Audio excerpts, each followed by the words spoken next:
All right, so we put a 5-inch lift kit on the back of this Silverado, and now our airbags aren't going to fit anymore. So what we have to do is we have to add some spacers to it. Now, these are the spacers that come from Airlift. Here is the assembly that we pull out. We've got the top bracket, the airbags, and the bottom bracket. So what we're going to do is we're going to place the spacers in between the airbag and the bottom bracket. So what we're going to do is we're going to go ahead and flip this upside down and start taking this apart. I've got my Allen wrench, same Allen wrench I put everything together with. I'm going to go ahead and pull it back apart.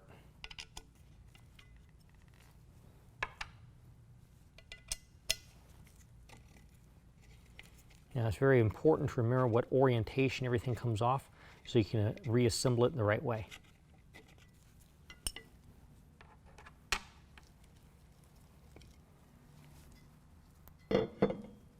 Now that we've got our landing plate, what we're going to do is we're going to take one of our pucks. This is one of our spacers. Now this is the top side here. It turns upside down. So what we do is we make sure that the arrow that's on the puck is going to face towards the front of the vehicle that goes to the top. Now this isn't going to mount directly to there by itself. These tabs at the top we actually have to first knock off. So what I'm going to do is I'm going to put on some safety glasses because they will kind of fly off.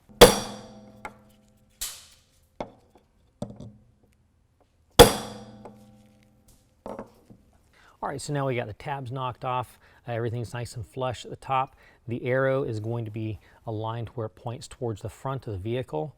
We're going to go ahead and flip it over and line it up to the holes. Now make sure you're very careful. We've got this plate that also has to stay lined up as well. So we're going to take a bolt, lock washer, and flat washer. We're going to go through, get that started. Once that's started, we're going to take a second bolt, lock washer, and flat washer that's provided in our kit. Make sure the second hole back is lined up, and then get that one started as well. We're going to take a 14mm socket.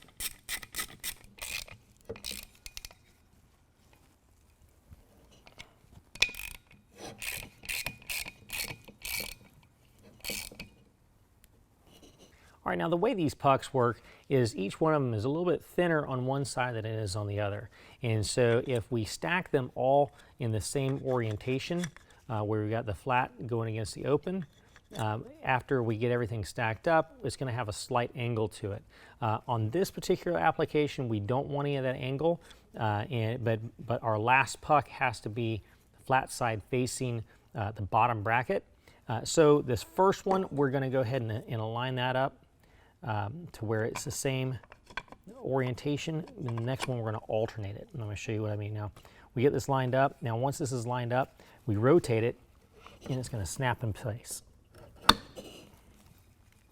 Now, that locks in place where it can't come undone. The next one, instead of having the flat surface against the open surface, we're going to flip that upside down and have open surface against open surface. Line that up, bear down, and lock it in place. Now we got a flat surface against a flat surface. Bear it down, lock that in. Now the last one, we're going to have the open surface against an open surface. But before we lock that in place, what we need to do is we need to make sure that this is mounted to our bottom bracket. We have to do that before we lock it in. So again, these tabs right here, since they're not going to fit flush against there, we got to knock those off with a hammer. All right, now that we've got our tabs knocked off and nice and flush, we're going to go ahead and turn that to where it lines up on the lower bracket. Now the lower bracket, we're not going to be able to use the original hardware we took off of there. Make sure also that we've got that lined up. You can see where the airbag was. That needs to be centered. Make sure it's not offset because that will mess everything up.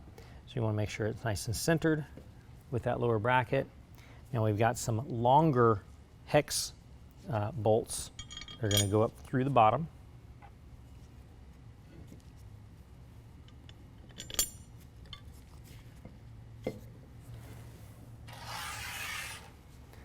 We've got some provided washers. We also have some nylock nuts. We're gonna get those started on there. Then we'll hold everything still with the Allen wrench and tighten it down with a 14 millimeter. Now that that's installed, we can go ahead and flip that over, line it up to the other puck, bear down, and lock it into place. Now we're ready to go ahead and reinstall this into the suspension. Okay, now that we've got it all put back together, we can go ahead and reinstall it the exact same way we installed it before we had the lift kit.